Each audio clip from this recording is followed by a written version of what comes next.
आज अगदी गाड्यावर बनतो तसा उपमा आपल्याला घरी बनवायचा आहे. उपम्यासाठी इथे मी रवा घेतला आहे. 1 ते दीड वाटी रवा आहे हा रवा कोरडा भाजून घ्यायचा. ह्याला कुठेही डाग पडता कामा नये अशा रीतीने तो भाजून घ्यायचा आहे.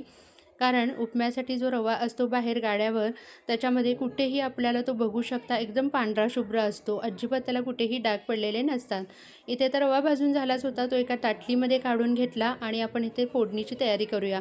फोडणीसाठी जिरं, मोहरी खमंग अशी तडतडून घेतली. तेल थोडंसं चळं घ्यायचं आणि ह्यामध्ये बारीक चिरलेला कांदा, बारीक चिरलेली मिरची, भरपूर असा कढीपत्ता घ्यायचा. हे सर्व भाजत असताना ह्याला छान असं भाजण्यासाठी म्हणून हिंग आणि ह्यामध्ये मिठाचा वापर केला आहे. हिंग चिमूटभरच घ्यायचा, कारण जास्त हिंगाचा वास राहता कामा नये.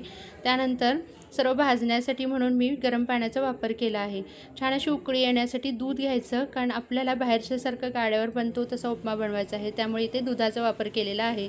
आलं किसून घ्यायचं, 1 चमचाभर गोडी साखर घ्यायची. त्यानंतर भाजलेला रवाही त्यामध्ये घ्यायचा.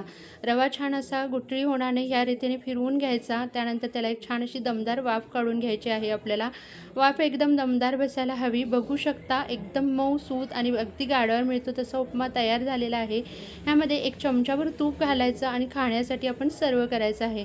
भरपूर अशी परत एकदा कोथिंबीर घालायची आणि खाण्यासाठी ह्यावर शेव द्यायची किंवा आपण तसाचही खाऊ शकतो. मस्त उपमा तयार झाला होता. तर कशी वाटली रेसिपी?